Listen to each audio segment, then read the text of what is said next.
Alright guys, this is my '06 Corvette. I just got some rims on it, 20s in the back, got a 3-inch slip on it. Look at that shit. Look at that, 3-inch slip, son, 3.5 actually.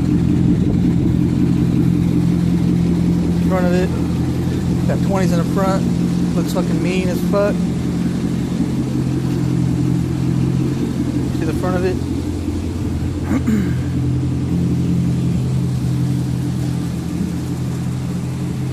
Hell yeah. Got 5-inch tips on it.